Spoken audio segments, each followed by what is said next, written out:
Hi, I'm Connor Johnson. And I'm Matt Bigger. This presentation will show the poor state that Tauranga Harbour is in from the burgeoning amount of sea lettuce. Not only will the sea lettuce continue to bloom, but also some serious health risks and marine issues will follow. Throughout this report, we will show you who we have contacted and researched and why the nutrient levels in the harbour needs to drop dramatically. We have found the causes of the high nutrient levels and the ways we can change it. If we don't act now, who knows what the future will hold?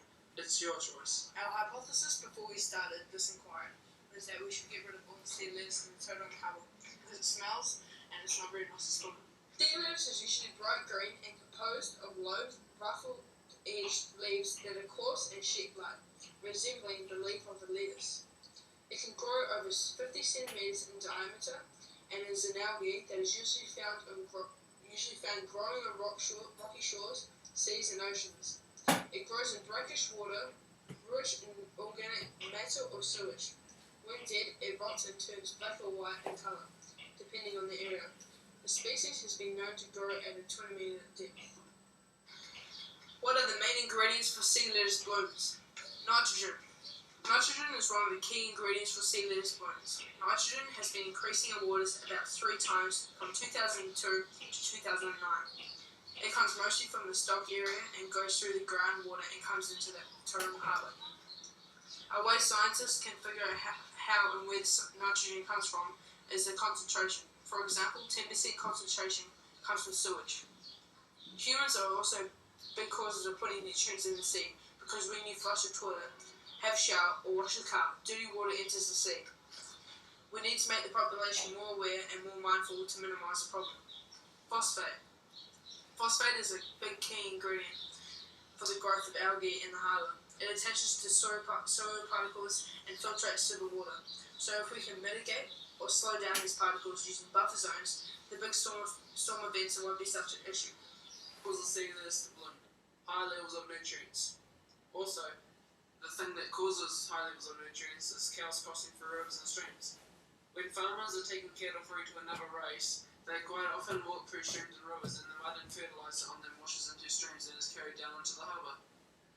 Also, another cause of high levels of nutrients is rainwater transporting fertiliser and mud into streams and rivers. Many farms use fertiliser, and when it rains, this gets washed down into streams and rivers. Also, when cows graze in upturned mud, especially in the winter, it slides down to the rivers and streams too. High levels of nutrients and warm water from the El Nino weather patterns are also causes of high levels of nutrients. The El Nino weather patterns affect the algae growth in Tauranga Harbour. It does this by bringing the cold water, carrying rich nutrients, to the top and replacing it with the warm water. The sea lettuce feed on these nutrients, and with the right temperature they bloom. This has happened for the last 5 to 6 years of Mr. Noble, an expert who we contacted, and will be continuing to happen. He believes this is one of the major contributors to the significant growth of sea lettuce we have all been seeing. As you see at a point in the mid-1990s on this graph, the sea lettuce abundance is high and the El Nino weather patterns are negative. When we spoke to Julian H., a marine biologist, he said that El Nino and sea lettuce abundance don't always correlate because El Nino isn't the only factor producing nutrients and making sea lettuce bloom. What are the positives and negatives of sea lettuce? Positives. The positives of sea lettuce are that it enables shellfish to feed and flourish. It also is used for compost and potentially food. Many cultures, including the Japanese, use the sea lettuce in sushi and for wraps. Negatives. The negatives we have found overwhelm the positives. This includes entanglement of fishing lines. We contacted Ken Smith, a keen fisherman that lives in Wanganui, who experiences blanket weed, which acts very similar to sea lettuce. He reported numerous Kentuckys lost due to this.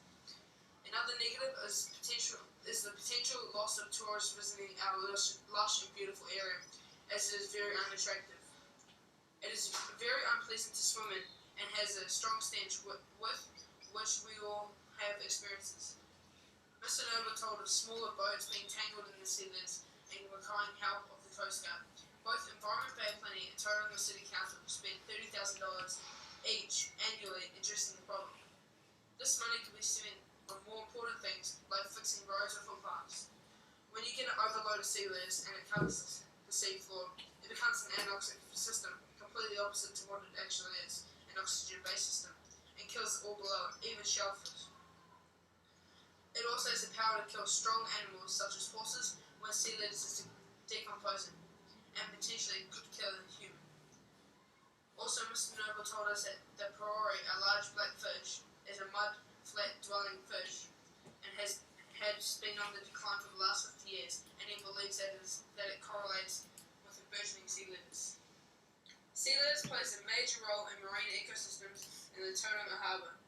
As the first organism in marine food chains, it provides nutrients and energy for organisms either directly when fronds are eaten or indirectly when decomposing parts break down into fine particles and are taken out by filter-feeding animals. Beds of sea lettuce provide shelter and habitat for many coastal animals. An overload of abundance of sea lettuce could collapse the food chain because the shellfish that normally feed on sea lettuce get trapped under a heavy blanket of sea lettuce, depriving of all oxygen and making their space anoxic. This affects the food chain because snails are unable to live in anaerobic spaces, therefore they will die, and snails are the only prey of yellow-eyed mullets and crabs, and one of the only two preys of trevally in the Tauranga Harbour. What monitoring is being done, and what does the data tell us? Environment Bay of Plenty has been monitoring sea lettuce growth since 1991 and has done extensive research into how it grows.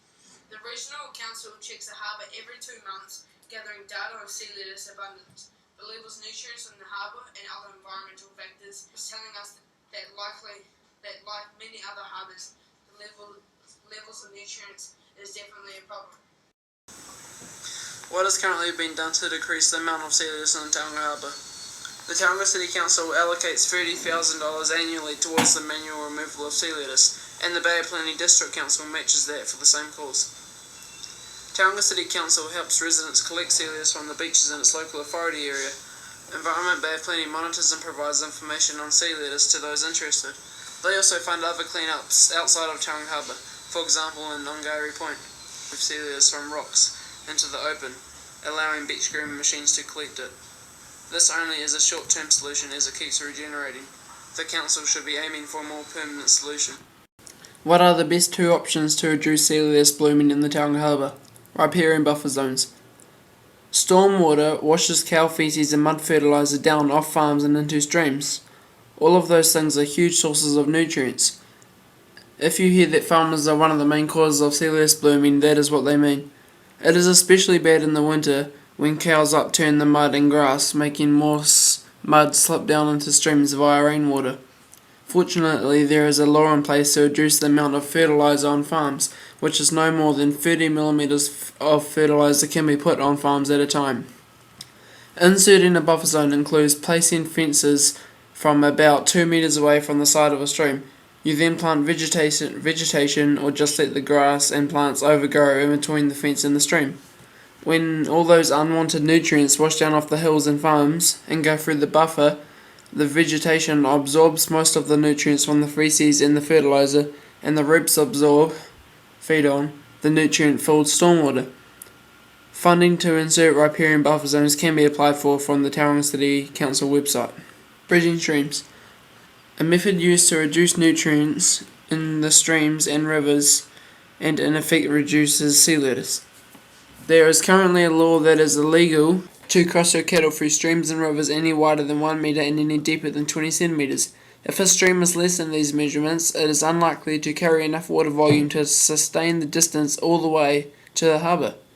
This is financially important to the cost of building buffer fencing, and appropriate bridging may not be necessary.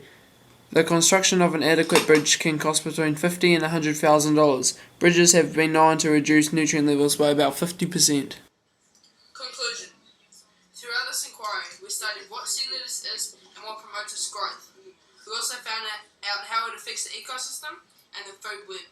After finding out the causes of sea lettuce, the law regarding compulsory inserting of buffer zones and the form of bridging and fencing on farms should be enforced.